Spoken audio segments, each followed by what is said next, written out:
찬미 예수님, 네, 잠잠할까 했던 코로나가 또 모 공동체를 이끄는 수장의 독선으로 인해 다시 일어나서 국가적으로 방역에 총력을 기울이고 있습니다. 그래서 오늘부터 일반 신자들과 함께 하고자 했던 성서 100주간이 다시 비대면 온라인 강의로 하게 되었어요. 참 안타깝습니다.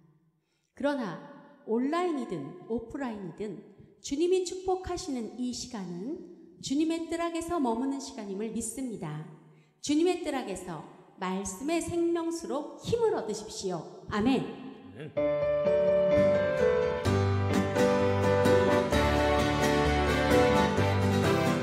이 세상 어둠에 가득 찼으나 나 항상 주 앞에 나옵니다. 주님의 축복 우리에게 주시니 그 생명수의 샘물 마시네. 생명수의 샘물 마시면서 나는 기쁘고 또 나는 기쁘다.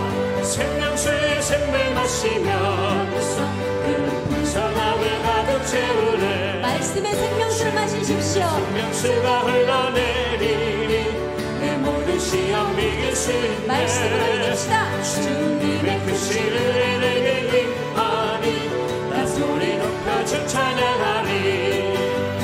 생명수의 샘물 마시면서 나는 기쁘고 또 나는 기쁘다.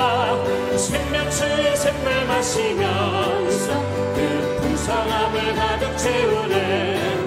친구야 지금 주 예수께 나와서 구원의 기쁜 소식 들으라. 주님의 생수를 어김없이 주시니 목마른 영혼 만족하겠네. 생명수의 샘물 마시면서 나는 기쁘고 또 나는 기쁘다. 생명수의 샘물 마시면서 그 풍성함을 가득 채우네. 생명수의 샘물 마시면서 생명수의 샘물 마시면서 나는 기쁘고 또 나는 기쁘다. 생명수의 샘물 마시면서 그 풍성함을 가득 채우네. 아멘. 이 자리에서 말씀으로 생명수의 샘물을 마시는 주님의 시간에 함께 하신 여러분들을 모두 축복합니다. 주님의 뜰 아래서 우리와 함께 하시는 성모님께 정성을 다해 장미꽃 송이를 바칩니다.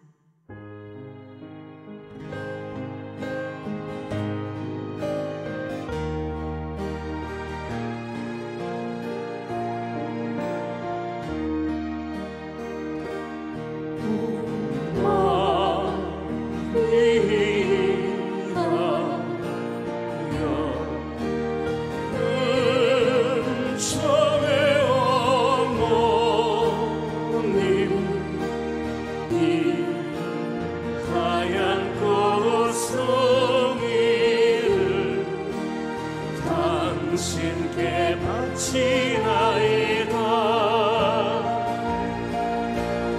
그 장미꽃 송이를 바치나이다.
당신의 바라를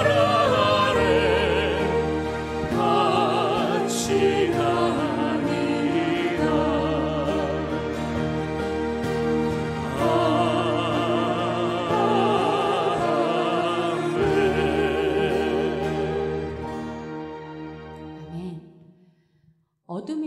지역과 코로나19는 공통점이 있습니다.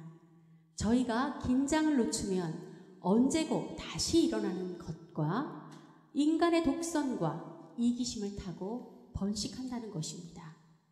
하느님의 말씀이 우리 안에 오시는 것을 막는 이기심과 어둠이 무엇인지, 우리 안에서 부서지고 깨져야 할 것은 무엇인지 돌아보면서 참여합니다.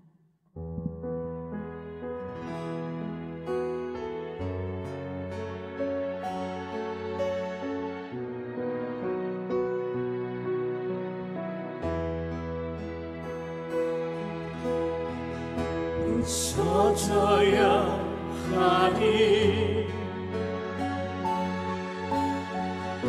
부서져야 하니 무너져야 하니 무너져야 하니 깨져야 하니 더 많이 깨져야 하니 씻겨야 하니 깨끗이 씻겨야 하니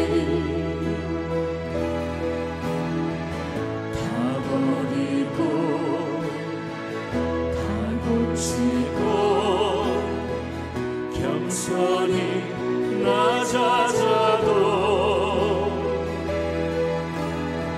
주 앞에서 정결하고 자랑치 못할 거예요. 부서져야 하니 무너져야 하니 잊어야 하니 깨끗이 씻겨야 하니 우리 안에 모든 것을 무너뜨릴 것을 다짐하며 다시 한번 참여합니다. 부서져야 하니 부수겠습니다. 주님,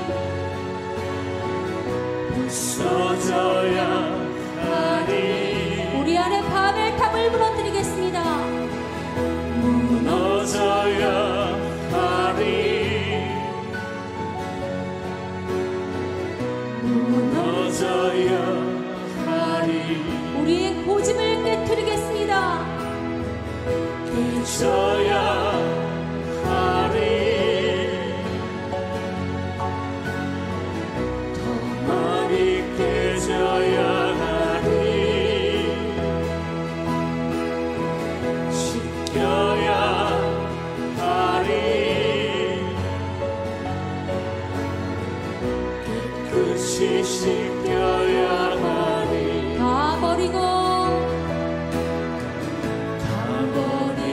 다 고치고 다 고치고 주님의 것으로 다시 채우겠습니다. 겸손히 낮아져도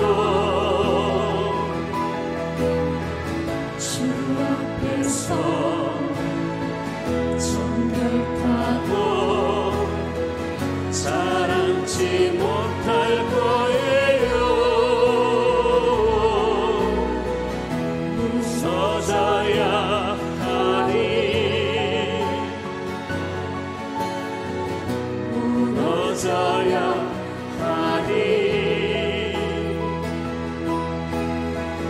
깨져야 하니 깨끗이 씻겨야 하니 아멘. 오늘 말씀을 통해서 부서지고 무너지고 깨트리고 씻기는 은혜를 받으시기를 주님의 이름으로 축복합니다.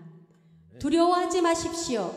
코로나든 악이든 하느님의 질서 안에서 소멸됨을 믿습니다. 이사야 예언서의 말씀입니다. 나 너와 함께 있으니 두려워하지 마라. 내가 너의 하느님이니 겁내지 마라. 내가 너의 힘을 북돋우고 너를 도와주리라. 내 의로운 오른팔로 너를 붙들어 주리라. 아멘. 아멘.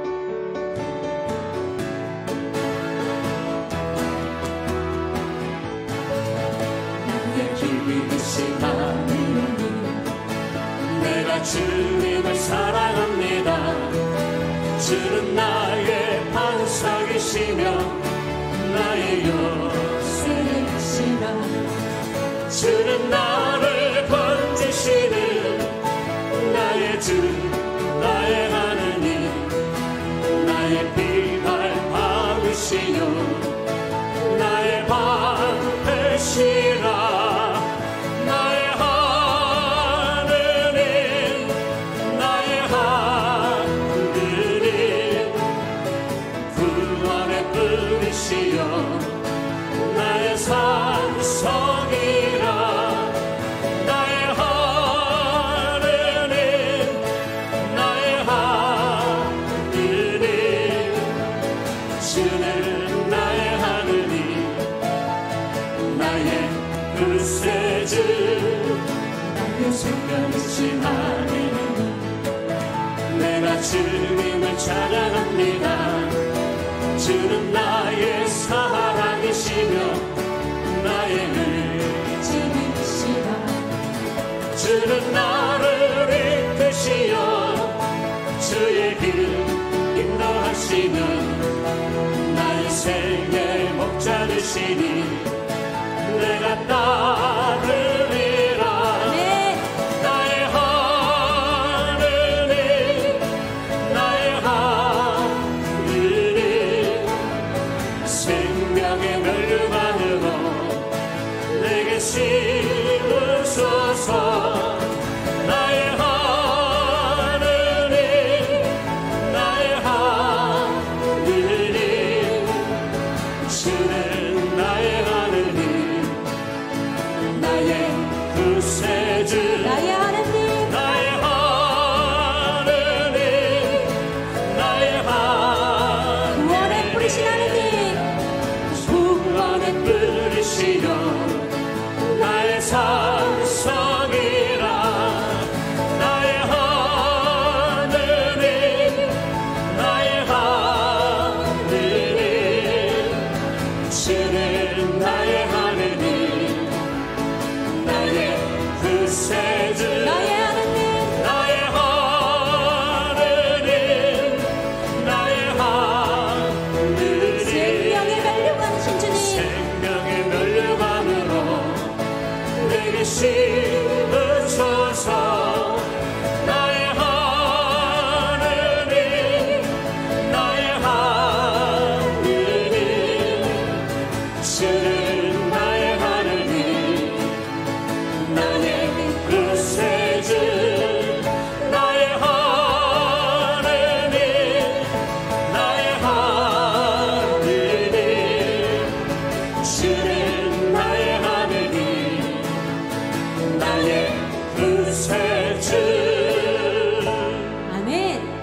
우리의 도움이시며 우리의 방패이시며 우리의 힘이 되신 주님께 더욱 큰 소리로 찬미하십니다.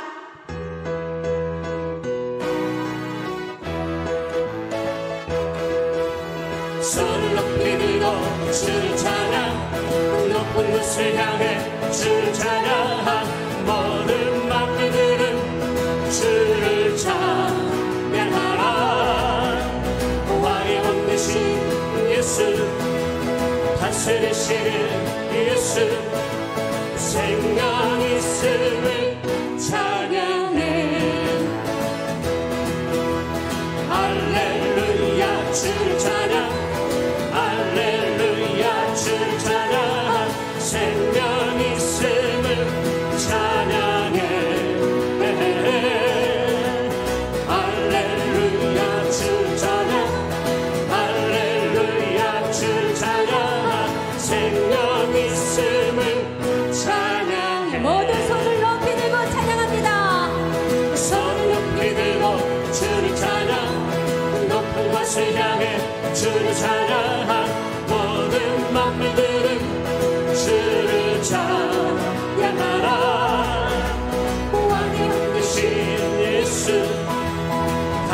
되시는 예수 생명 있음을 찬양해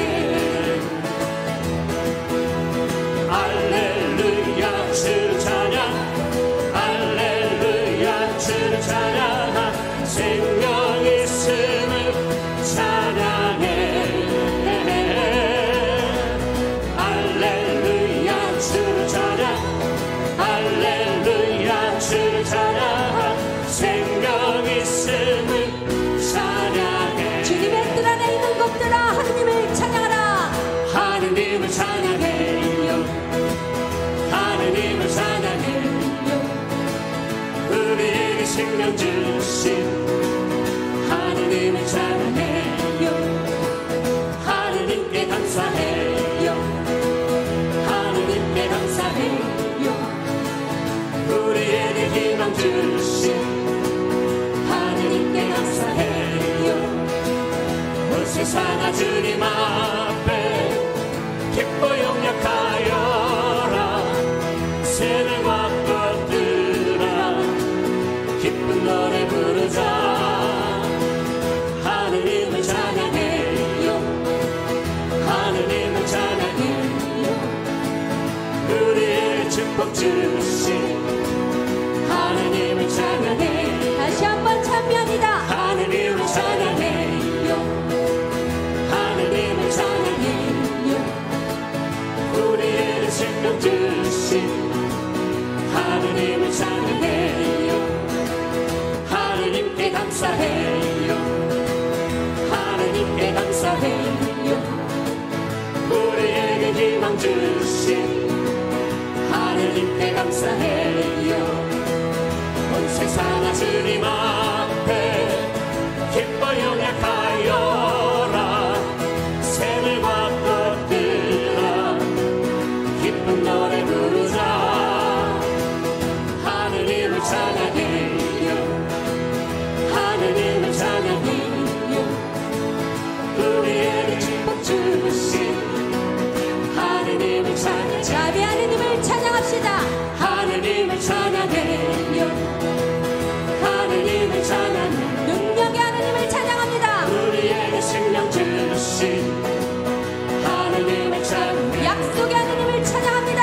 하느님께 감사해요 하느님께 감사해요 우리에게 희망 주신 하느님께 감사해요 사랑의 하느님을 감사드립니다. 세상아 주님 앞에 기뻐 영약하여라 새들과 꽃들아 기쁜 노래 부르자 자비 하느님을 찬양합니다. 하느님을 찬양해요 하느님을 찬양해요 우리에게 축복 주신 하느님을 찬양해요 시간과 함께하는 이 하느님의 시간인데요. 모두 하느님을 찬미와 찬양드리는 그 열절한 마음으로 강의를 드릴 수 있도록 주님의 이름으로 축복합니다. 주님의 말씀을 듣습니다. 성부와 성자와 성령의 이름으로 아멘. 열왕기 하권 7장 3절 이하의 말씀입니다.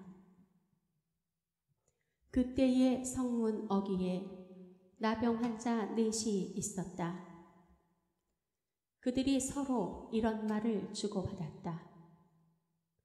우리가 죽을 때까지 여기 앉아 있을 이유가 어디에 있느냐? 성읍에 들어가자.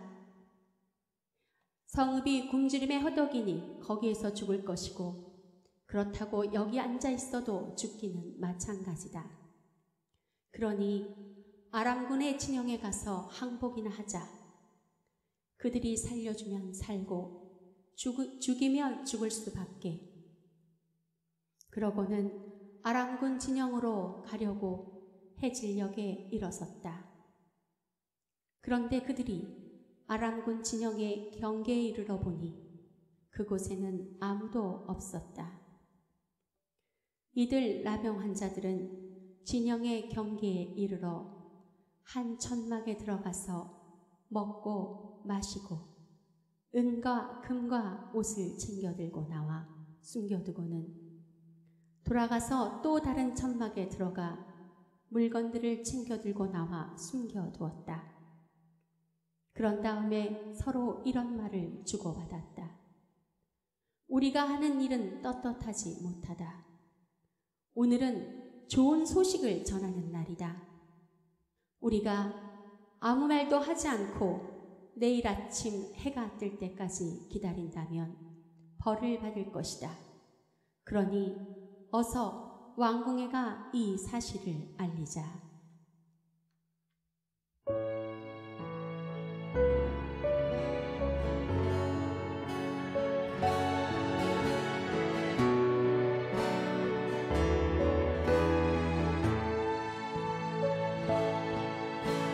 주의 길을 버리고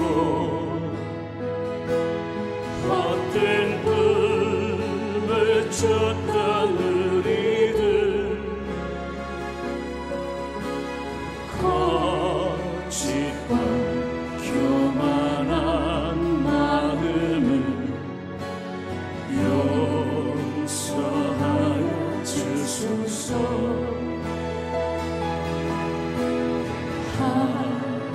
하느님의 자비로 부끄러운 우리 삶을 덮어주소서.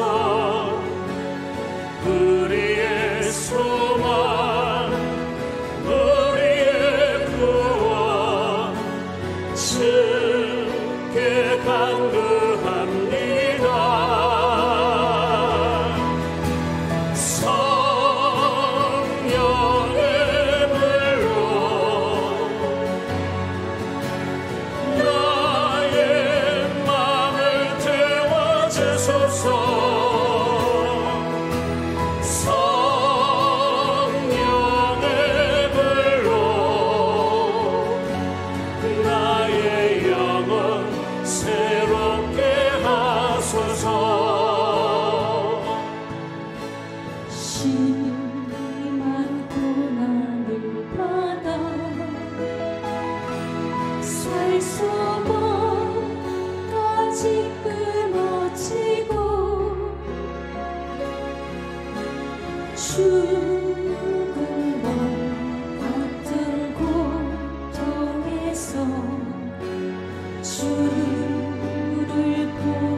용서받을 수 없는 나를 위해 십자가에 달리셨으니 주 사랑의 손 어느 누구도 끊을 수는 없으니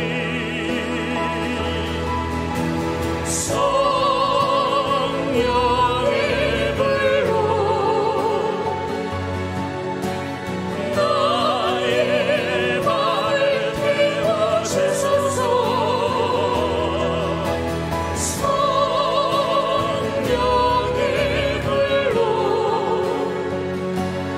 나의 영혼 새롭게 하소서. 성령의 불로 성령의 불로 나의 밤을 태워주소서. 성령의 불로 나의 영혼 새롭게 하소서. 주님, 포위된 사마리아의 굶주림이 하느님의 영을 잃어버린 당신 자녀들의 영혼과 같음을 고백합니다. 계속되는 아람군의 공격으로 큰 굶주림에 시달리는 사마리아는 생존을 위하여 악을 일삼기만 하고 한탄만 할 뿐 하느님의 자비심을 잊은 채 아무런 대책도 없이 무기력해 있었습니다. 계속되는 어둠의 공격으로 하느님을 잃어버린 굶주린 영들, 특별히 모든 것을 포기하고 무기력해 있는 영혼들을 주님께 봉헌합니다. 하느님의 영을 잃어버린 배우자, 자녀, 부모, 내 이웃, 친구들을 향해 주님께서 너를 돕지 않으시는데 내가 어찌 너를 돕겠느냐? 타작마당의 곡식으로 돕겠느냐? 술틀에 포도주로 돕겠느냐? 한탄만 했던 사마리아의 임금이 아니라 나병 환자들이 사마리아의 기쁨의 소식을 알려 사마리아가 다시 회복되게 하였던 것처럼 저도 그들에게 하느님의 자비심을 전하여 그들이 하느님의 영을 회복할 수 있게 하여 주소서. 나병 환자들이 죽음을 감수하고도 아람군 진영에 가서 부딪힌 것처럼 저에게도 모든 것을 하느님께 내어 맡기며 행동할 수 있는 믿음을 주소서. 행동으로 하느님을 증거하게 하소서.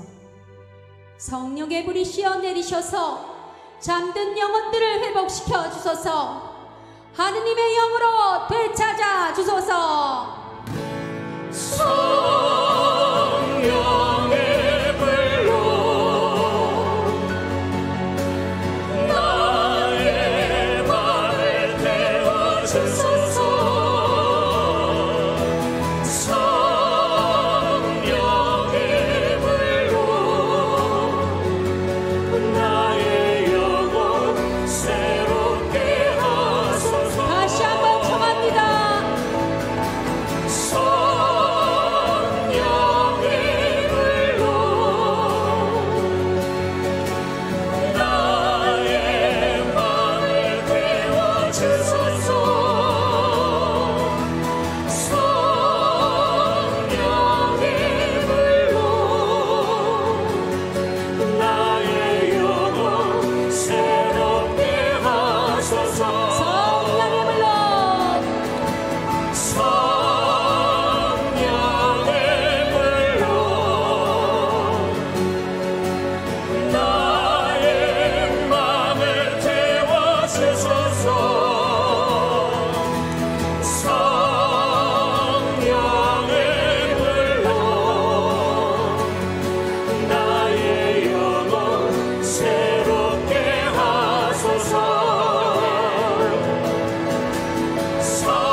주님, 또 오늘 함께 말씀으로 은총을 나누는 시간이 또 주어졌습니다. 감사합니다.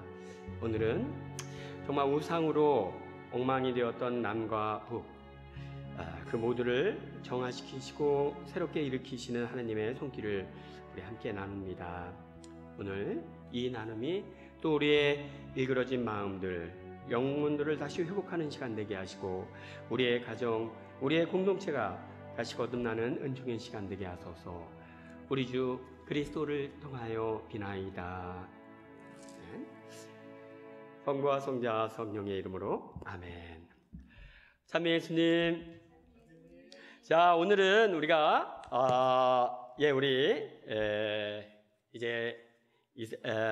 지난 시간에 이어 계속 이스라엘 역사에 대해서 오늘 함께 알아보겠습니다.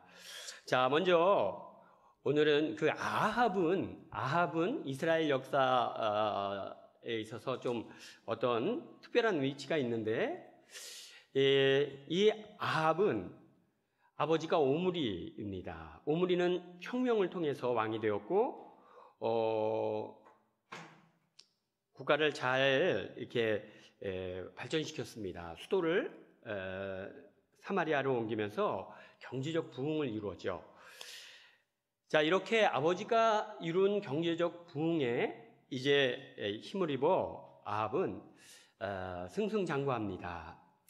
더욱이 그는 정치적 역량을 키우기 위해서 당시 강대국이었던 시돈의 공주 이세벨을 왕비로 맞아들입니다. 경제적, 정치적으로 막강한 힘을 가지게 되었죠. 그런데 문제는 이 이세벨이 이스라엘에 들어와서 바알 신앙을 전파하기 위해 온 힘을 다합니다. 바알 신앙을 전파하려고 하다 보니까 자연스럽게 야훼 신앙을 억압하게 되고 예언자들을 죽이고 야훼 신앙을 따르는 사람들을 탄압하게 되죠. 자, 이렇게 해서 아합과 이세벨은 하느님 눈밖에 나기 시작했고 우리가 잘 아는 이스라엘 사람 나봇의 포도원 사건을 통해서 하느님으로부터 경고를 받습니다. 네가 땅에 욕심이 나서 사람을 죽이고 부당하게 땅을 차지했으니 내가 내 집안의 남자는 다 죽이겠다. 대를 끊겠다는 거죠. 그리고 나봇의 그 엉망진창이 된 몸뚱아리를 개들이 핥았듯이 너와 네 아내 몸뚱아리도 개들이 그렇게 뜯어 먹을 것이다. 무시무시한 선고가 내려집니다. 자, 이렇게 아합과 이세벨이 북부 이스라엘을 다스리고 있을 때 남부 유다에는 여호사밧이라는 왕이 다스리고 있었습니다.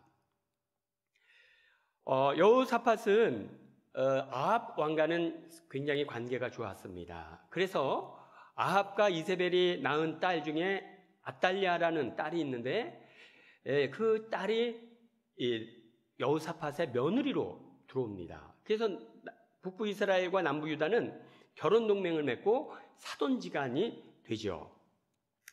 이렇게 아합 왕과 유다의 여호사밧 왕은 굉장히 좋은 관계 속에서 이렇게 국가를 이끌어갑니다.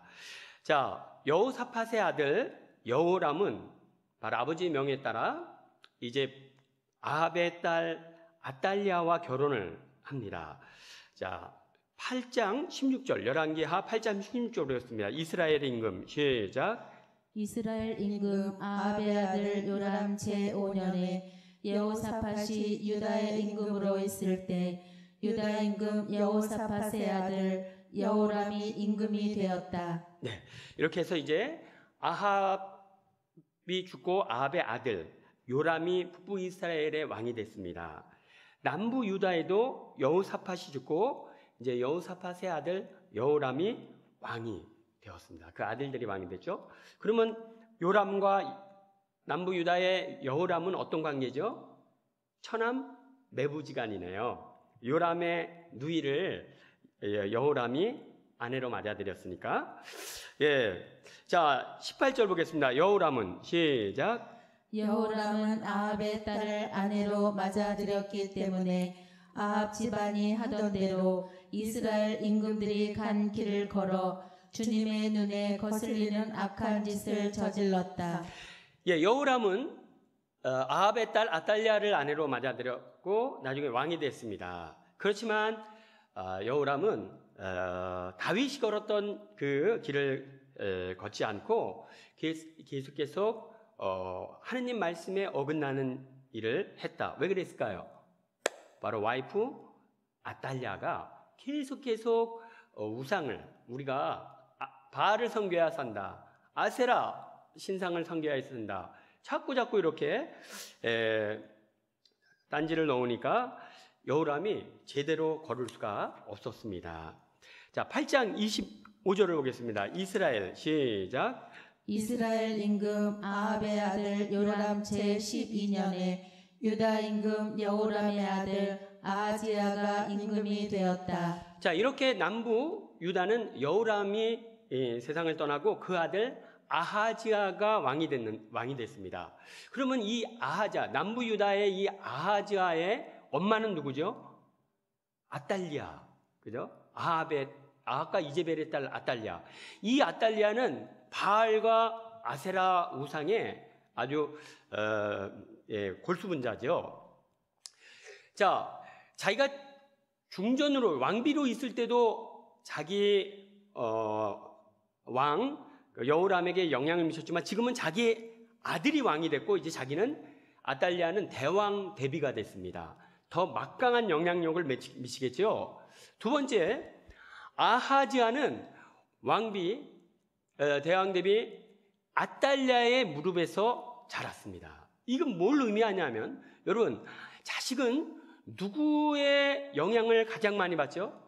엄마의 영향을 많이 받습니다. 엄마. 유대인들이 그렇게 혈통을 중요시 여겨도 아버지가 유대인이고 엄마가 유대인이 아니면 족보에 못 오른다 그래요. 반대로 아버지는 이방인인데 엄마가 유대인이면 족보에 오릅니다. 왜죠? 그의 정신은 엄마 무릎에서 형성이 됐고 유대의 정신을 갖췄다고 인정하기 때문이죠. 그렇다면 요 아하지야는 아달랴의 무릎에서 컸으니까 그 생각은 야훼 신앙, 바알 신앙 어느 쪽이 더 강하겠어요? 바알 신앙 쪽이 더 강하겠죠. 자, 이런 상황이 돼버렸어요. 자, 이렇게 북부 이스라엘은 이제벨이 완전히 그냥 바알의 소굴로 만들어 놓고 남부 유다는 이세벨의 딸 아달랴가 내려와서 완전히 이제 점점 바알과 아세라의 소굴로 점점 변해가는 이런 종교적으로 참담한 상황이 진행되고 있습니다. 27절 보겠습니다. 그는 시작. 그는 아합의 사이가 되었기 때문에 아합 집안의 길을 걸어 아합 집안처럼 주님의 눈에 거슬리는 악한 짓을 저질렀다. 네. 이렇게 해서 이제 아하지야는 북부 이스라엘 아합 집안의 자기 외척의 영향을 강하게 받고 이렇게 하면서 계속해서 우상 숭배의 길을 간다. 자, 29절 보겠습니다. 요람 임금 시작. 요람 임금은 라마에서 아람 임금 하자엘과 싸울 때에 아람인들에게 입은 부상을 치료하려고 이즈르엘로 돌아갔다. 이렇게 아합의 아들 요람이 아팠으므로 유다 임금 여호람의 아들 아하지야가 그를 보려고 이즈르엘로 내려갔다. 북부 임금 요람이 이제 전쟁을 아람 임금 하자엘과 전쟁을 하다가 다쳐서 이즈르엘로 후방으로 후송돼서 치료를 받고 있습니다. 남부의 왕은 누구죠? 아하지야는 이 북부 왕 요람의 조카뻘 되죠. 그리고 자기 삼촌이 전쟁에 다쳤다니까 올라가서 이제 삼촌을 병문안하러 올라갔습니다. 자, 이렇게 이제 남북 관계는 좋았지만 그렇지만 그 좋은 관계가 바로 남북 이스라엘을 우상의 솔구로 만들어 놓는 어떤 상황이 되었다. 자, 이렇게 되니까 이제 하느님께서는 더 이상 이제 하느님께서 뭔가 역사하기 시작하십니다. 9장 1절에서 2절을 보겠습니다. 엘리사 시작. 엘리사 예언자가 예언자 무리에서 한 사람을 불러 이렇게 일렀다. 허리에 띠를 메고서 이 기름병을 손에 들고 라못 기라스로 가거라. 거기에 이르거든 nim시의 손자이며 여호사밧의 아들인 예후를 찾아라. 그리고 안에 들어가 동료들 가운데에서 그를 불러내어 골방으로 데리고 가거라. 예, 하나님께서 엘리사에게 너 여호사밧의 아들 예후를 찾아가라. 그리고 그에게 기름을 부어 그를 왕으로 세워라. 하나님께서 이스라엘의 혁명을 준비하고 계십니다. 6절 보겠습니다. 예후가 그래서 예언자가 가서 예후를 찾아갔습니다. 6절 예후가 시작. 예후가 일어나서 집 안으로 들어가니 젊은 예언자는 그의 머리에 기름을 붓고 말하였다. 주 이스라엘의 하느님께서 이렇게 말씀하셨습니다. 내가 너에게 기름을 부어 주님의 백성 이스라엘을 다스릴 임금으로 세운다. 예후는 이스라엘의 아주 용맹한 장군이었습니다. 그런데 갑자기 예언자가 잠깐 보자고 해서 나갔더니 그냥 조용한 데 가서 머리에 기름을 붓고 하느님께서 당신을 이스라엘의 왕으로 세우셨소. 짠! 이런 놀라운 선언을 들은 거예요. 너무나 뜻밖이었겠죠? 자, 9장 7절을 보겠습니다. 너는 시작. 너는 너의 죽은 아합의 집안을 쳐야 한다. 그래서 내가 이제벨의 손에 죽은 나의 종 예언자들뿐 아니라 주님의 모든 종의 피를 갚게 해야 한다. 내가 너를 왕으로 세우고 너를 보낸다. 너는 가서 아합의 집안을 그냥 완전히 뿌리채 뽑아 버려라. 그는 우상을 이스라엘에 퍼뜨렸고 나의 일꾼들을, 나의 종들을 다 죽였다. 그리고 그는 나봇에게 못할 짓을 하였다.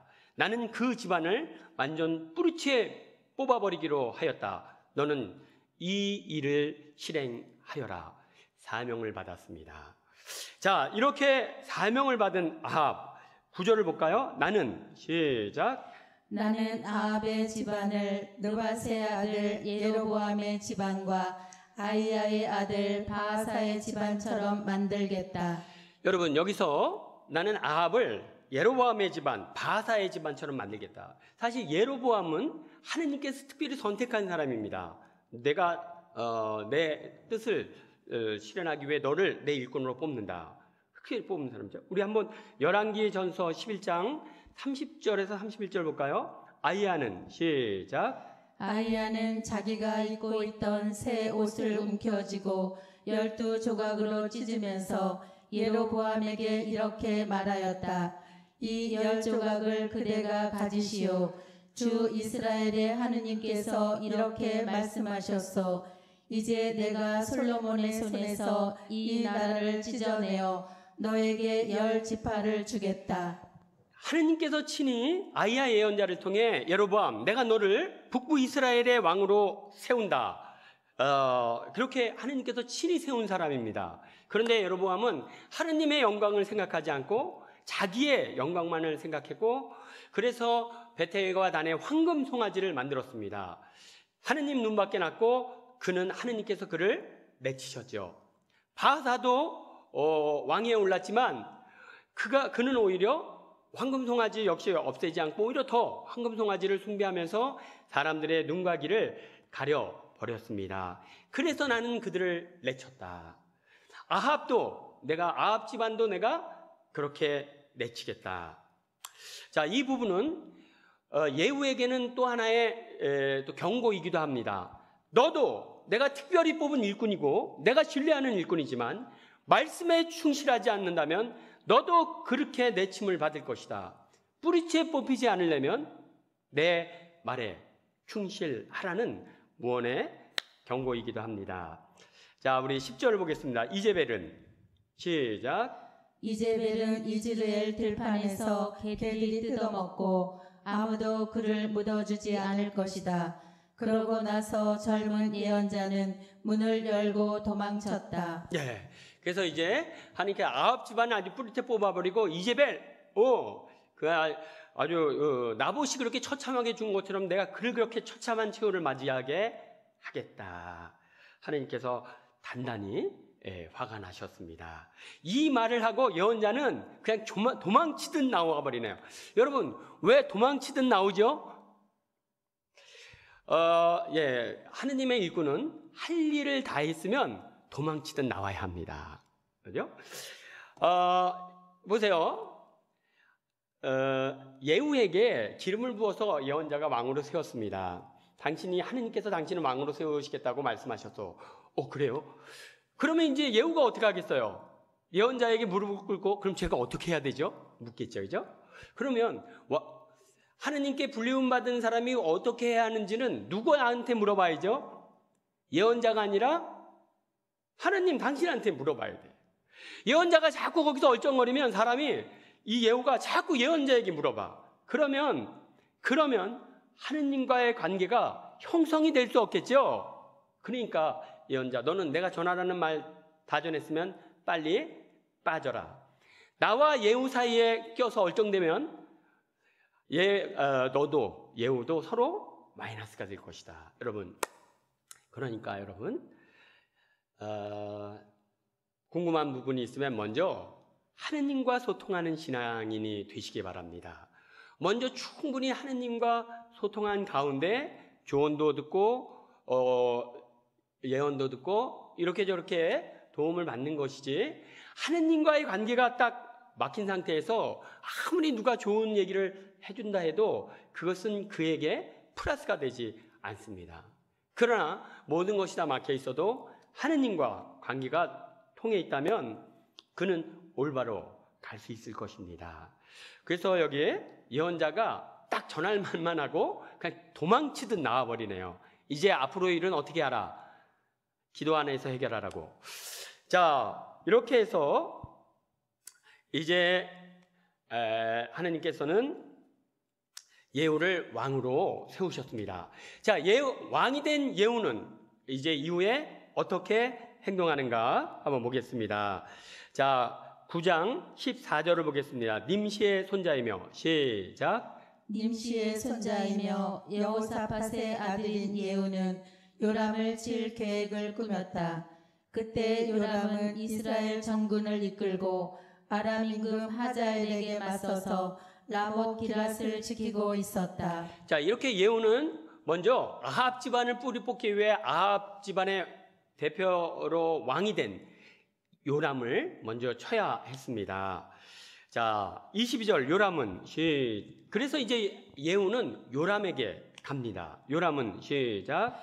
요람이 예후를 보고 예후 장군 평안하오 하고 묻자 예후가 대답하였다.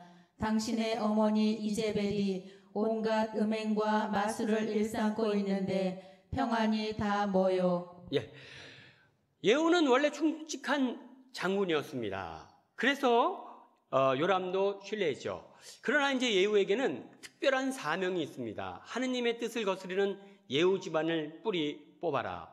그래서 이제 요람에게 갑니다. 요람이 반갑습니다, 장군. 잘 지내시죠? 잘 지내긴. 당신 엄마가 그따위로 우상 숭배나 저지르고 이 나라를 만신창이로 만드는데 어떻게 나라가 평안하고 내가 평안하겠는가? 이게 나라야, 이게? 최순실 국정농단 때 강화문에서 외치던 소리죠.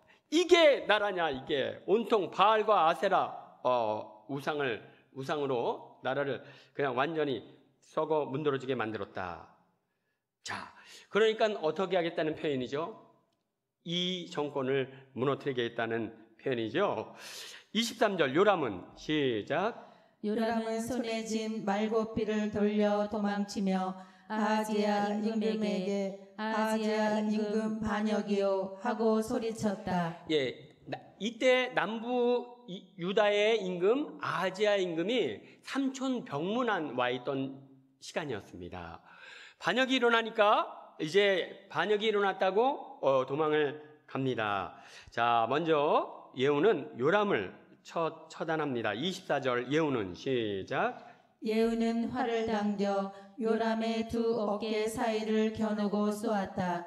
화살이 요람의 심장을 뚫고 나오자 그는 병거 바닥에 쓰러졌다. 이렇게 아합 집안의 가장 큰 뿌리인 요람을 잘라버립니다. 그리고는 이제 이어서 아하지야를 없앱니다. 유다의 왕 아하지야를 처단하네요. 여러분, 유다의 왕 아하지야를 왜 예후가 죽이려고 하죠? 아하지야는 요람의 조카입니다. 조카. 그러니까 아예 아합과 이제벨하고 연관이 있는 사람은 누구든 다 이제 그냥 뿌리채 뽑아 버리는 것입니다. 자, 27절 유다 임금 시작. 유다 임금 아하지야는 그것을 보고 벳간 길로 도망쳤다. 예후는 그의 뒤를 쫓으며 저자도 쏘아라 하고 일렀다. 병사들은 병거를 타고 가는 아하지야를 이블루암 근처의 구루 오르막길에서 쏘았다. 예, 이렇게 해서 아하지야는 결국 예후의 또 손에 죽습니다. 북부의 왕 요람과 남부 유다의 왕 아하지야가 한 시간에 한 자리에서 죽어 갑니다. 이제 전국은 순식간에 소용돌이 속에 휘말리겠죠. 예, 이렇게 해서 두 왕이 피를 흘리며 죽어갑니다. 혁명, 새로운 혁명. 살아있는 권력을 내리기 위해서는 피를 볼 수밖에 없는 그런 상황이죠. 그렇지만 대한민국에서는 대단한 일이 일어났습니다. 살아있는 권력을 내리기 위해 촛불혁명이 일어났고, 그 촛불혁명으로 살아있는 권력 박근혜 정권이 퇴진되고 새로운 정권이 늘어났죠.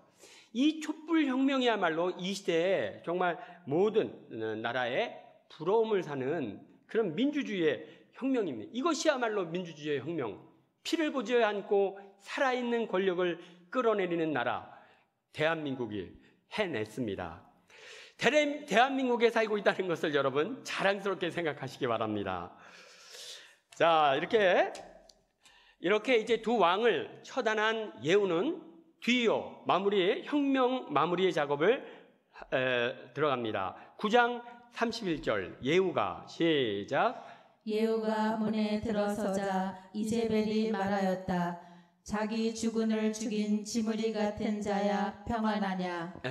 자, 이제 예후가 다음 목표는 이제벨입니다. 이제벨을 넘어뜨려야 혁명을 완수할 수 있죠. 이제벨이 갔는데 이제벨이 소식을 들었죠. 자기 아들 왕이 요람이 발람군에 의해 죽었다는 소리를 들었습니다. 그러면 뭔가 좀 두렵고 떨릴 수 있는데 이제벨은 당당하네요. 야, 이 주군을 쓰러뜨린 이 지므리 같은 인간아, 네가 잘 지내? 그러니까 이게 이제벨이라는 여인이 조금은 대가 굉장히 센 여인이네요. 아마 그 배경에는 일단은 자기 아버지가 시돈의 왕이고 자기 측근들이 다 이스라엘의 고관들이고 자기 딸이 또 사위가 남부 유다의 왕이고 진짜 쟁쟁하죠. 세상에 두려울 것 없는 그런 상황입니다. 그러니까 막 어깨에 힘주고 네가 뭘 믿고 이렇게 날치는지 모르지만 너 지므리 같이 될 거. 요 지므리는 유다의 이스라엘의 5번째 왕인데 전왕 엘라라는 왕을 죽이고 왕이 임금이 됐습니다. 임금이 됐는데 그만 발람군에 의해서 7일 만에 또 살해를 당해요. 그러니까 임금이 되기 위해서 반란을 일으켰다 7일 만에 살해되는 이런 7일 천하로 끝나는 불운의 혁명가였습니다. 그러니까 이제벨은 너 예후 기세 등등한데 너 지므리처럼 너는 왕이 되려고 하지만 넌 지므리처럼 처참한 신대가 될 거다. 이렇게 이야기합니다. 어쨌든 이제벨은 굉장히 조금 대가 센 여인이네요. 자, 33절 예후가 시작. 예후가 그 여자를 아래로 내던져라 하고 일렀다. 내시들이 그 여자를 아래로 내던지자 그 피가 담벼락과 말에 튀었다. 예후가 그 여자를 짓밟고. 그래서 이제벨은 세상에 겁나는 게 없습니다. 모든 정치적 권력을 손에 쥐고 있고 경제적 기반을 돈을 쥐고 있습니다. 주변에 온통 다 자기 사람들 뿐입니다. 겁나는 게 없었는데 예후가 거기 2층에 아무도 없어? 누구 있으면 저 여자 집어 던져. 딱 그랬더니 넷이 둘이 와가지고 거기 신하 둘이 와가지고 그냥 딱 잡아가지고 2층에서 던져버리니까 밑으로 떨어져가지고 완전히 박살이 났다. 그러니까 여러분 아무리 돈 있고 빽 있고 힘 있어도 하느님께서 한번 딱 눈밖에 나면 뿌리 잘린 꽃송이와 같습니다. 아무리 화려해도 뿌리 잘린 꽃은 이제 시들어 가는 것입니다. 힘을 못 쓰는 것입니다. 바로 이제벨은 그렇게 세상 겁나는 거 없이 다 거머졌지만 하느님 눈밖에 났기에 그냥 너무도 어이없게 한 방에 KO 패를 당합니다. 자, 이렇게 해서 이제 이제벨을 처단한 예후는 계속 아합의 자식들을 처단합니다. 10장 1절을 보겠습니다. 사마리아에는 시작. 사마리아에는 아합의 아들 70명이 있었다. 그래서 예후는 사마리아에 있는 이즈라엘의 고관들과 원로들과 아합 아들들의 교육관들에게 이렇게 편지를 써 보냈다. 사마리아는 북부 이스라엘의 수도입니다. 그러니까 거기 왕자들이 다 모여 있죠. 자, 이즈라엘에서 혁명을 일으킨 예후는, 예를 들면 대전에서 혁명을 일으킨 예후는 이제 서울을 향해 진격해 들어가는 거예요. 거기에는 아합의 아들 70명의 왕자들이 있고 이제 모든 수도방위 사령부가 있죠. 거기에 편지를 띄웁니다. 야, 니들 한번 나랑 다 덤벼. 다 덤벼. 딱 그랬더니 사마리아를 지키고 있는 수도보 경비 사령관이 아이고 저는요 예후 장군님, 저는 예후 장군님과 싸울 생각 조금도 없습니다. 그냥 이렇게 덜덜덜덜 떠는 거예요. 그래? 그래? 그러면 지금부터 내가 시키는 대로 해. 딱 그래서 또 한 번의 편지를 씁니다. 6절 예후는 시작. 예후는 두 번째 편지를 이렇게 써 보냈다. 너희가 만일 내 편이 되어 내 말에 순종하겠다면 너의 주군의 아들들 머리를 내일 이맘때까지 이즈라엘에 있는 나에게 가져오너라. 그때 왕자들 70명은 모두 그들을 키우는 그 성읍의 대관들과 함께 있었다. 좋다. 그러면 너희들이 나랑 싸울 마음이 없으면 너 수도방위 사령관, 너 왕자들 7명 다 목 쳐서 나한테 갖고 와. 딱 이렇게 명령을 내립니다. 자, 10장 7절을 보겠습니다. 이 편지가 시작. 이 편지가 그들에게 가자. 그들은 그 왕자들 70명을 잡아 죽이고 그 머리를 광주리에 담아 이즈라엘에 있는 예후에게 보냈다. 이렇게 해서 사마리아에 있는 고관들은 이미 대세가 예후 쪽으로 기울었다는 것을 판단하고 사마리아에 있는 왕자 아합의 아들 70명의 목을 쳐서 예후에게 가져옵니다. 그야말로 예후 집안은 뿌리채 뽑히고 풍지박산 나는 거죠. 11절 보겠습니다. 그러고 나서 시작. 그러고 나서 예후는 이즈라엘에 남아있던 아합 집안을 모두 쳐 죽였다. 또한 그 집안의 대관들과 친지들과 사제들을 하나도 남기지 않고 다 죽였다.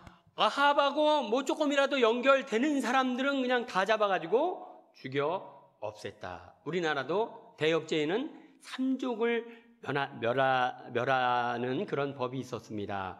바로 예후는 하느님께 불충실한 아합 집안을 아예 그냥 뿌리부터 꼭대기까지 그냥 완전히 뽑아가지고 박살을 내버렸습니다.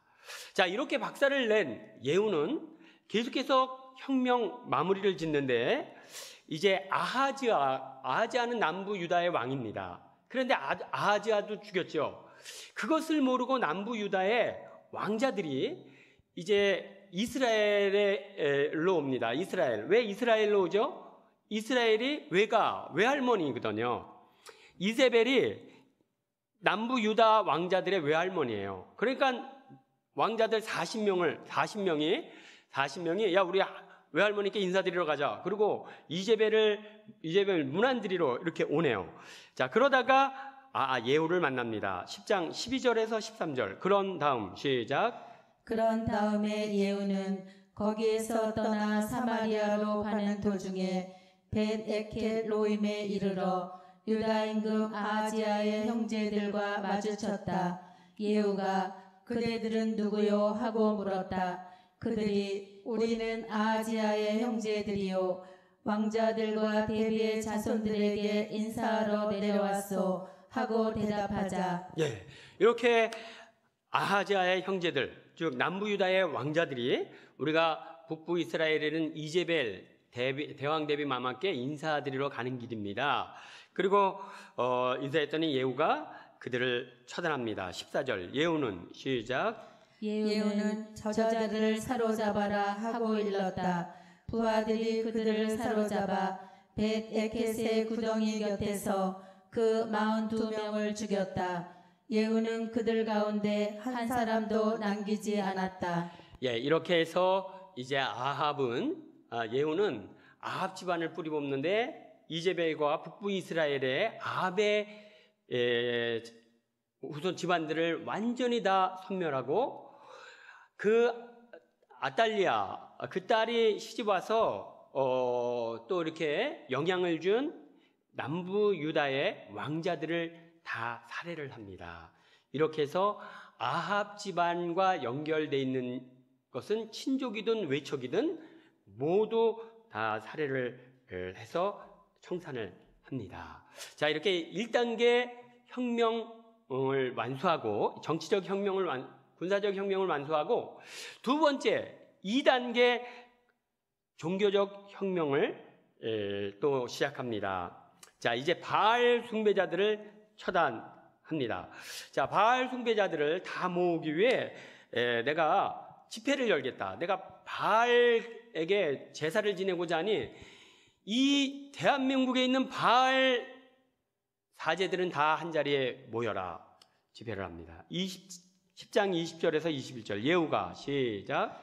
예후가 바알을 위하여 거룩한 집회를 열어라 하고 이르자 집회가 선포되었다. 예후는 온 이스라엘의 사람들을 보냈다.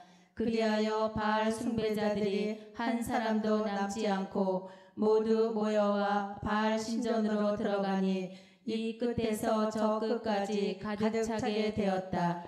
예, 이렇게 해서 예후는 내가 바알에게 제사를 지내겠다고 해서 그냥 바알 제사장들과 바알 추종자들을 다 한자리에 모았더니 그냥 큰 체육관에 한가득 찼네요. 자, 그래, 그러면 제사를 드립시다. 그리고 이제 제사를 드리는데 24절 그런 다음 시작.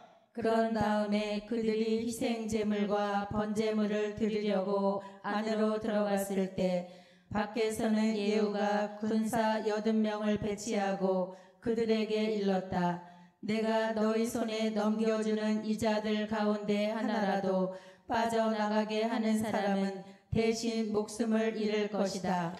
예, 이제 바알의 숭배자들이 다 한자리에 모였습니다. 이렇게 이스라엘을 바알 신앙으로 오염시키는 바알의 숭배자들 한자리에 모였어.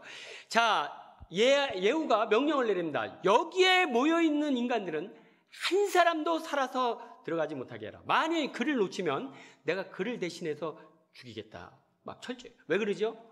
여기서 한 사람이라도 빠져나가면 그가 또 어떻게 하니까? 바알 신앙을 또 응으로 오염시키니까 철저히. 그죠? 지금 국가에서 코로나 바이러스 어디에 한번 이렇게 어디에 그냥 감염이 됐다 그러면 그 자리에 있었던 사람을 다 전수조사해가지고 감염된 사람은 전부 다 격리해서 철저하게 관리하지 않습니까? 왜냐하면 그들 중에 한 사람이라도 놓치면 이게 또 2차, 3차 감염을 일으키니까. 그게 너무 중요한 거예요. 그러니까 그냥 여기 있었는데 이 자리에 누가 감염됐다 그러면 같이 있던 사람은 딱 7일간 자가격리하면서 이렇게 협조를 해야 합니다. 그러고 나서 아무 이상 없을 때 나가서 누구를 만나든지 해야 되죠. 그죠? 지금 그 태극기 집회에 참석했던 사람들이 상당 부분 코로나에 감염이 됐는데 그러면 빨리 검사를 받아가지고 코로나에 감염이 됐는지 안 됐는지 또 참여했던 사람은 어디에 누구 만나지 말고 나가지 말고 집에서 딱 7일간 격리하시기 바랍니다. 14일간 격리하시기 바랍니다. 그래가지고 이 코로나가 더 이상 전파되지 않도록 지금 이 방송 들으시는 태극기 집회 참가자 여러분 협조하셔야 됩니다. 여러분들이 협조하지 않으면 지금 대한민국 이 2차 팬데믹 현상 심각하게 번질 수 있습니다. 심지어는 저희가 양성 판정 받고 받았는데도 불구하고 자취를 감추고 행적을 감추고 계속 다닌다는 얘기가 들리는데 너무나 이것은 종교인으로서는 합당치 않은 모습입니다. 적절치 않은 시민의식. 자, 그래요. 그래서 우리가 함께 사는 공동체 우리가 서로를 배려하는 이런 마음들이 필요합니다. 자, 이렇게 해서 이제 바알 신앙을 갖는 사람들은 한 사람도 남김없이 그냥 바알 신전에 모여가지고 다 죽었습니다.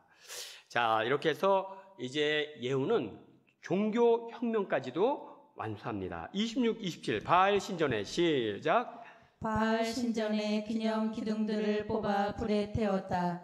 또 바알의 기념 기둥을 부수고 바알의 신전을 허물어 뒷간으로 만들었는데 그것이 오늘날까지 그대로 남아있다. 그래가지고 그냥 바알 신전을 완전히 무너뜨리고 거기를 그냥 공동 화장실로 사용했다.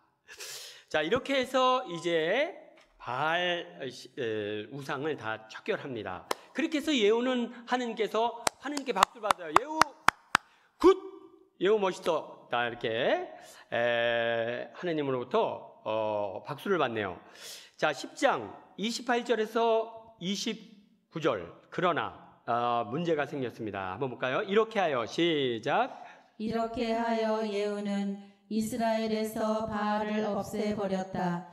그러나 예후는 이스라엘을 죄짓게 한 느밧의 아들 예로보암의 죄, 곧 베텔과 단에 있는 금송아지 숭배에서는 돌아서지 않았다. 네. 그렇게 바알의 아합의 집안을 다 뿌리채 뽑아버리고 바알의 숭배자들을 다 처단했습니다. 다 처단했는데 이제 가장 중요한 모든 문제의 근원인 황금 송아지를 없애지 않았습니다. 왜 그럼 북부 이스라엘의 왕이 된 예후는 황금 송아지를 처단하지 않았죠? 이 황금 송아지를 없애버리면 이 체제가 위험해져 버려요. 지금 황금 송아지를 없애버리면 다 어디로 가서 예배를 하죠? 예루살렘 가서 예배를 하게 되죠. 예루살렘에 가서 예배를 하게 되면 이제 이 체제가 흔들려요. 지금 그죠? 뭐 북한에 있는 사람이 일주일에 한 번씩 미사 보러 서울 명동성당에 온다고 해보세요. 북한 김정은이 그거 잠을 제대로 잘 수 있겠습니까? 그 체제가 너무 불안정해지는 거죠. 그러니까 이제 예후가 차마 그것을 없애는 것이 하느님의 뜻이라는 것을 알면서도 만약 그것을 없애면 자기가 왕이 돼서 좀 뭔가 해야 되는데 이제 자기 자리가 위태로워지니까 그것을 하지 않습니다. 자, 여기가 바로 예후의 한계입니다. 모든 것은 철저히 하느님 뜻을 따르는데 결정적인 2% 부족. 그래서 그는 하느님의 온전한 사람이 되질 못해요. 자, 우리 30절 볼까요? 주님께서 예후에게 시작. 주님께서 예후에게 말씀하셨다. 내가 내 눈에 드는 옳은 일을 하였으니 참 잘하였다. 내가 마음에 품은 그대로 아합 집안의 일을 처리하였다. 그러므로 너의 4대 자손까지 이스라엘의 왕자에 앉을 것이다. 예, 그러므로 이제 예후에게 하느님께서 그래, 아합 집안을 뿌리 뽑느라고 수고했다. 아세라 우상 숭배자들을 처단하느라고 수고했다. 그러니까 너에게 4대까지 이스라엘 왕자를 이어가도록 해주겠다. 원래 하느님께서는 나를 사랑하고 내 계명을 지키는 이들에게는 내가 1000대에 이르기까지 자애를 베푼다.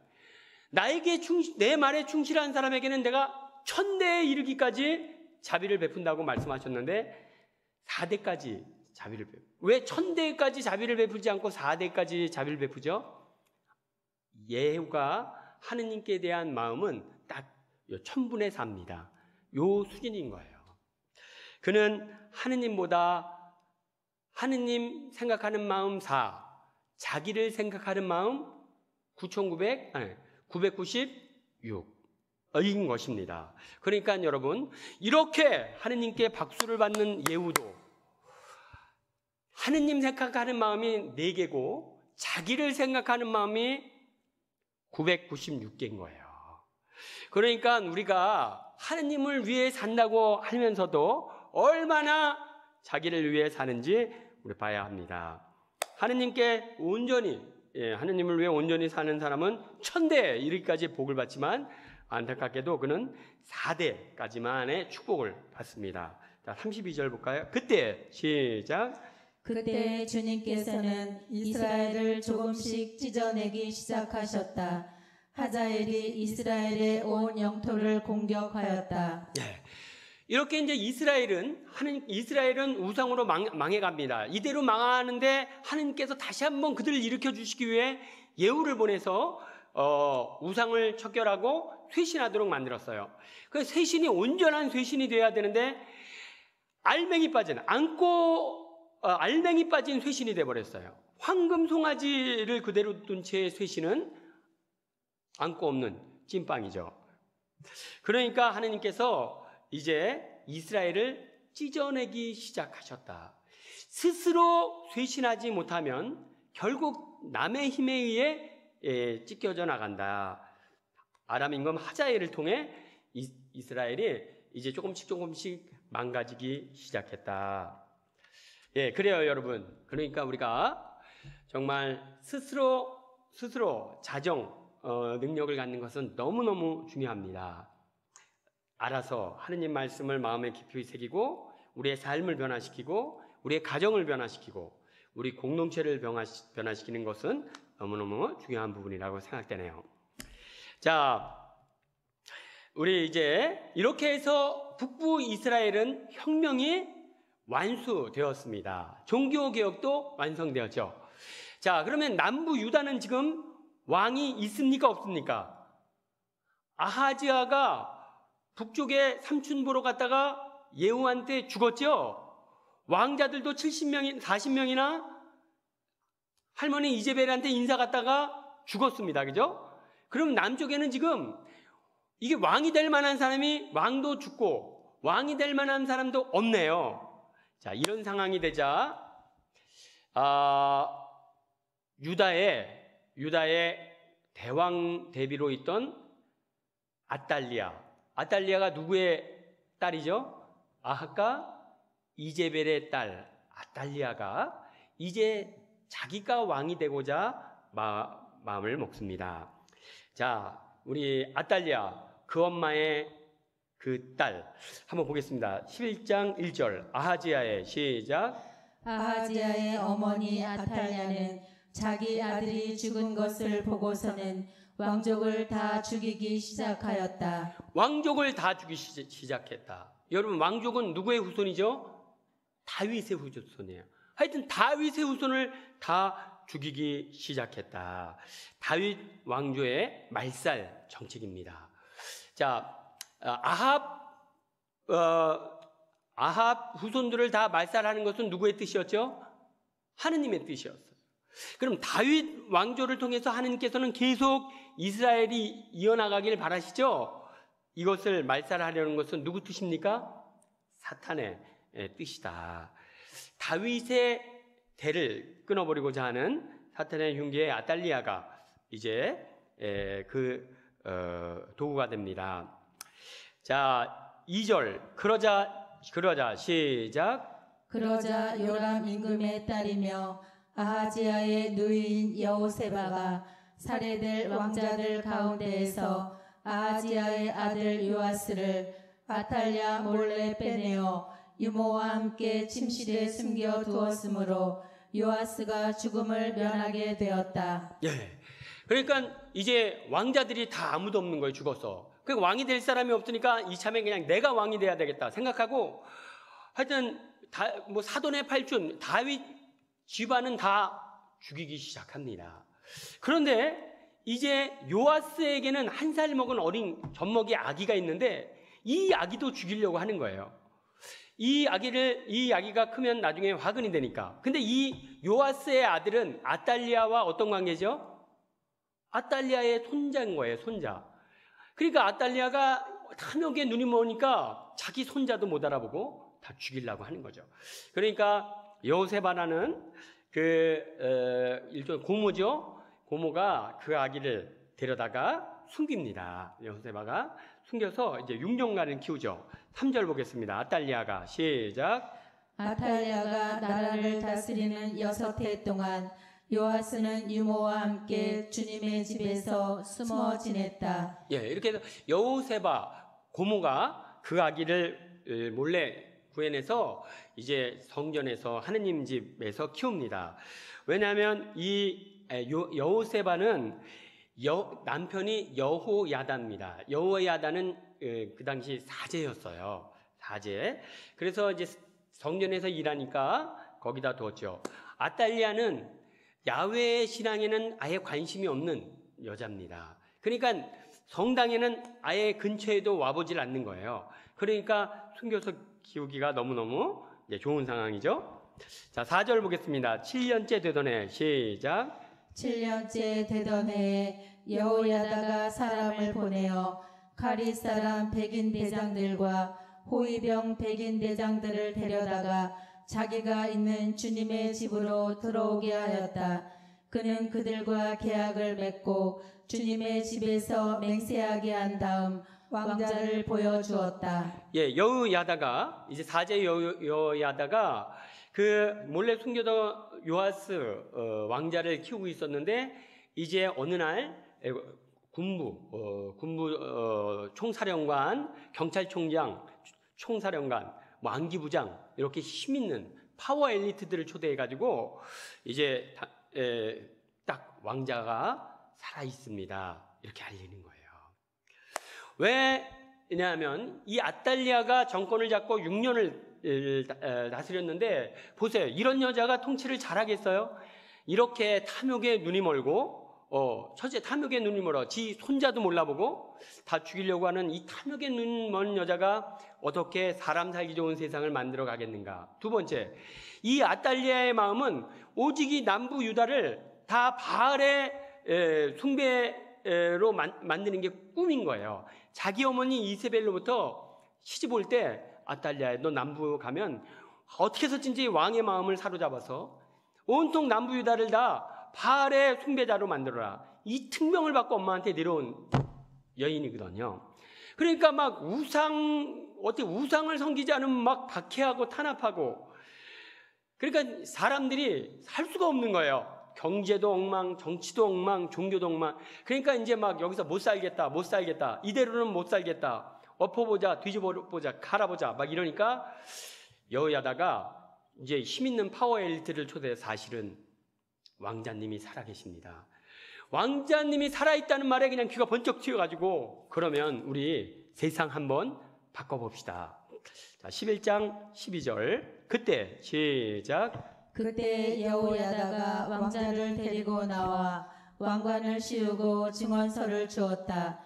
그러자 사람들이 그를 임금으로 세우고 기름을 부은 다음 손뼉을 치며 임금님 만세 하고 외쳤다. 아달랴의 폭정에 너무나 신음하던 사람들이 진짜 이거 너무나 힘들어서 막 탄식하고 한탄하던 사람들이 새로운 왕 다윗의 후손 왕자가 왕위로 올랐다는 말에 그냥 전부 다 막 임금님 만세 막 박수치고 환호하고 난리가 났습니다.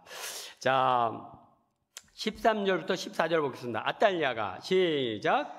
아탈랴가 호위병들과 백성의 소리를 듣고 백성이 모인 주님의 집으로 가서 보니 임금이 관례에 따라 기둥 곁에 서 있고 대신들과 나팔수들이 임금을 모시고 서 있었다. 온 나라 백성이 기뻐하는 가운데 나팔 소리가 울려 퍼졌다. 그래서 아탈랴는 옷을 찢으며 반역이다 반역 하고 외쳤다. 예. 그리고 이제 이렇게 막 요아스 나이는 어리죠. 나이 7살 됐죠. 어린 나이지만 요아스 다윗의 후손 요아스를 왕으로 추대하면서 막 임금님 만세하니까 이게 무슨 소리야?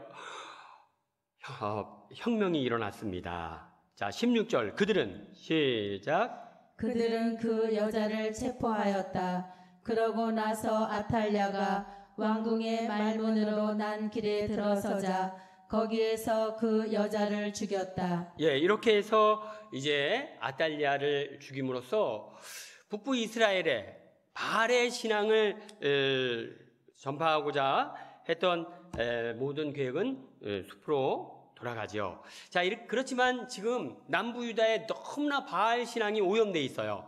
이것을 척결해야겠다. 그래서 사제 여호야다는 이제 하느님 백성과 새로운 계약을 맺습니다. 17절 여호야다는 시작. 여호야다는 주님과 임금과 백성 사이에 그들이 주님의 백성이 되는 계약을 맺게 하였다. 또한 임금과 백성 사이에도 계약을 맺게 하였다. 그 계약을 맺었다. 그 계약. 무슨 계약이죠? 어디서 맺은 계약? 시나이 산에서 이스라엘 백성과 하느님께서 맺으신 계약. 너희가 나 말에 충실하면 나는 너의 하느님이 되고 너는 나의 백성이 될 것이다. 하느님이 된다는 것은, 주님이 된다는 것은 나는 너희를 지켜주고 너희는 내 품에서 안식을 누릴 것이다. 이 계약, 그 계약을 다시 상기시킵니다.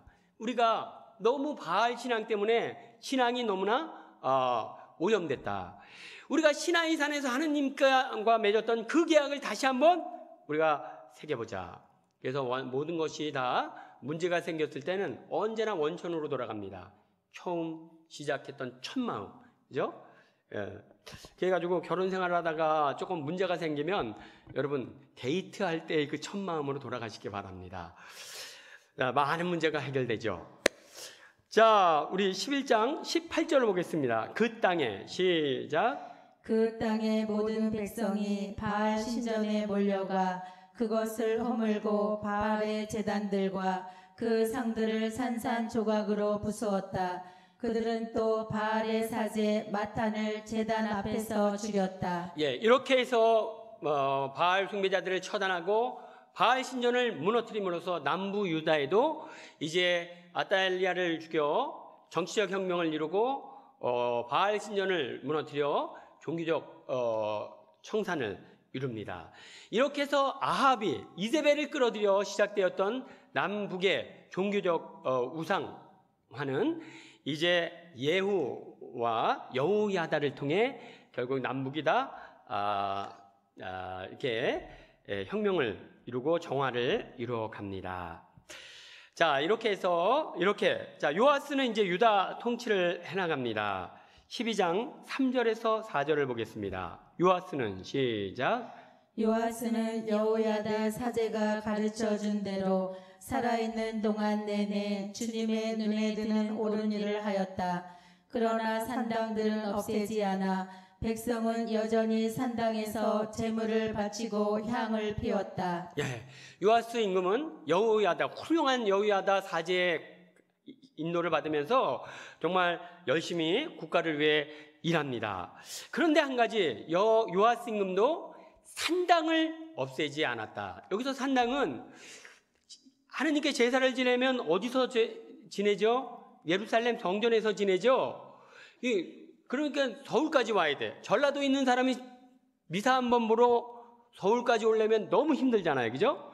그러니까 그냥 그 전라도 무등산 근처에 이렇게 멋있게 산당을 여놓고 거기서 이제 그냥 말씀의 전례 하는 거예요.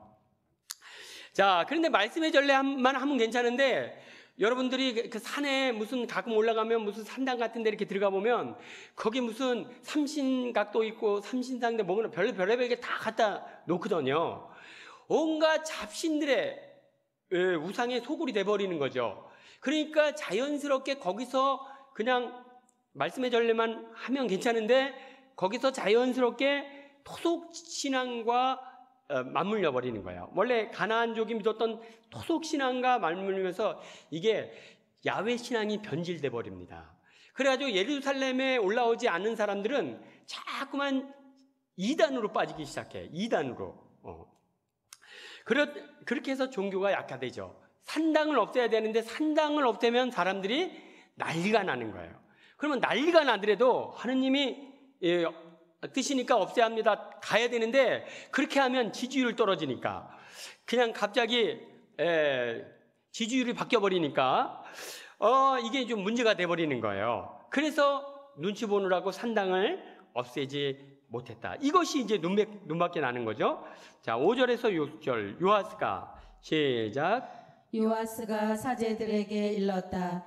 주님의 집에 들어오는 모든 헌금, 곧 개인이 바치는 일반 헌금, 의무 헌금, 제 마음에서 우러나오는 대로 주님의 집에 가져오는 모든 헌금은 사제들이 저마다 친지에게서 받아두었다가 주님의 집에 부서진 곳에 드러나는 대로 그 부서진 곳을 고치는 데 쓰시오. 예, 바알 신전을 허문 이스라엘 백성은 이제 요아스를 중심으로 야훼 성전을 아름답게 꾸미는 일에 온 힘을 다합니다. 이렇게 요아스는 그래도 나름대로 이스라엘 백성들을 위해 열심히 일했고 또 하느님 복음 선포를 위해서도 열심히 일을 하죠. 그런데 안타깝게도 이 요아스가 살해를 당합니다. 21절 볼까요? 요아스의 시작. 요아스의 신하들이 일어나 음모를 꾸미고 실라로 내려가는 그를 밀로 궁에서 죽였다. 그럼 요아스는 이렇게 모든 사람이 추대해서 왕이 됐고 열심히 성실히 했는데 왜 그럼 살해를 당했을까요? 자, 요 부분을 잠깐 보도록 하겠습니다. 이제 요아스 왕이 이렇게 열심히 일하는 중에 한 사건이 일어나는데 열왕기후서 12장 18절을 보겠습니다. 그 무렵 시작. 그 무렵에 아람 임금 하자엘이 올라와 갓을 공격하여 점령하였다. 그런 다음에 하자엘은 예루살렘에 올라오려고 방향을 돌렸다. 예, 아람의 임금 하자엘이 막강한 군사력을 갖고 이제 예루살렘으로 돌격하려고 하는 거예요. 그 당시에 도저히 계산을 해봐도 저 아람 군대를 우리가 막아낼 자신이 없는 거예요. 그러니까 이제 요아스는 변칙 방법을 씁니다. 19절 보겠습니다. 그래서 시작.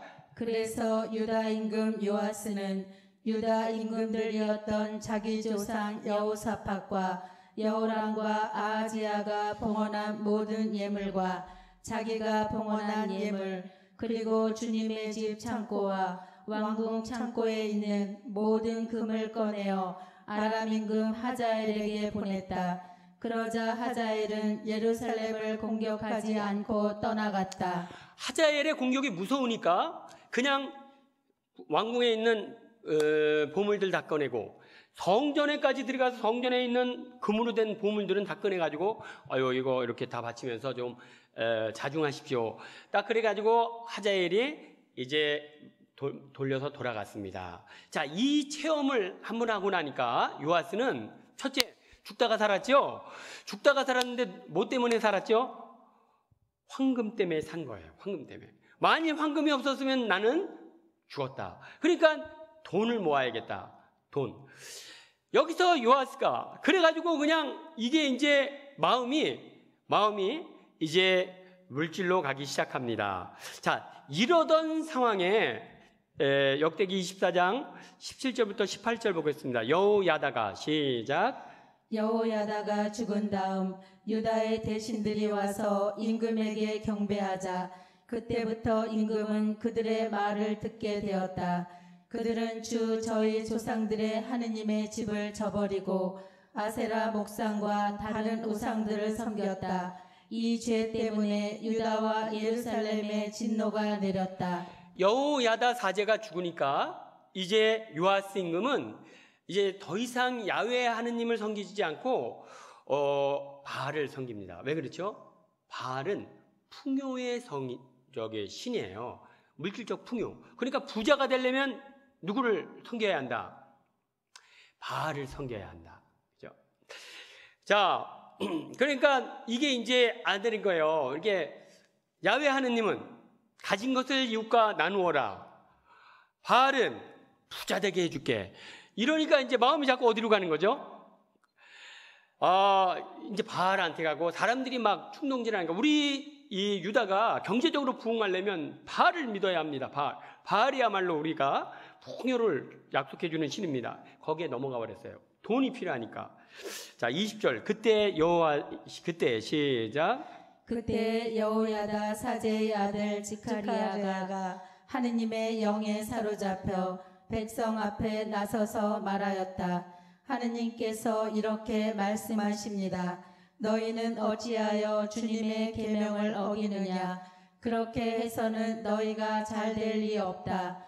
너희가 주님을 저버렸으니 주님도 너희를 저버렸다. 예, 여호야다 사제의 아들 지가리야도 역시 사제죠. 그가 이렇게 요아스가 이제 또 우상 숭배의 길로 빠지니까 하나님께서 영을 주셨습니다. 그래서 임금에게 가지고 네가 나를 버렸으니 나도 너를 버리겠다 말씀하세요. 그럼 여기서 무릎 딱 꿇고 하느님 제가 잘못했습니다. 요 컨셉이 바로 다윗의 모습입니다. 나약해서 넘어지죠. 나약해서 넘어질 때 너 왜 그랬어? 이렇게 야단치시면 무릎을 꿇고 잘못했습니다. 이렇게 하면 하나님께서는 다시 일으켜 주시는데 요아스는 그렇게 하지 않았습니다. 않고 이 인간이 이게 뭐야? 그냥 듣기 싫은 소리 한다고 죽여버리네요. 21절 보겠습니다. 그러나 시작. 그러나 사람들은 그를 거슬러 음모를 꾸미고 임금의 명령에 따라 주님의 집들에서 그에게 돌을 던져 죽였다. 예, 임금의 명령을 받고 죽여라! 죽여버리는 거예요. 지가리야는 누구의 아들이죠? 여호야다는 어떤 사람이죠? 자기를 어렸을 때부터 숨겨서 키워주고 왕으로 올려준 은인이거든요. 은혜를 원수로 갚네요. 자, 24장 22절 보겠습니다. 요아스 임금은 시작. 요아스 임금은 이렇게 지카리아의 아버지 여호야다가 자기에게 바친 충성을 기억하지 않고 그의 아들을 죽였다.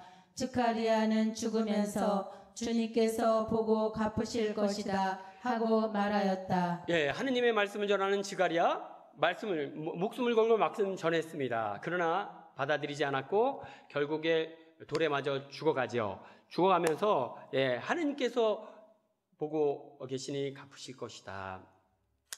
자, 이렇게 해서 결국에는 요아스도 우상에 빠졌고 그 마지막은 사람들에게 돌로 맞아 죽는 그런 처참한 종말을 고합니다. 만일 여러분 요아스 임금이 아람 임금 하자엘이 쳐들어왔을 때 그때 돈으로 문제를 해결하지 않았다면, 무릎 꿇고 기도로 이 문제를 해결했다면 그는 지금 이스라엘의 성인이 돼 있을 겁니다. 문제 해결을 기도로 해결하지 않고 돈으로 해결하고 나니까 이제는 문제 해결의 키는 하느님에 있지 않고 뭐에 있다? 돈으로 해결할 돈. 그러니까 돈을 벌어야 했고 돈을 벌기 위해서 풍요의 신 바알에게 마음을 빼앗겨 버립니다. 차라리 응답받지 않았더라면 이게 돈으로 차라리 그때 그냥 돈으로 해결한 문제가 잘 되지 않았더라면 고생은 했었어도 요아스는 신앙을 저버리지는 않았을 것입니다.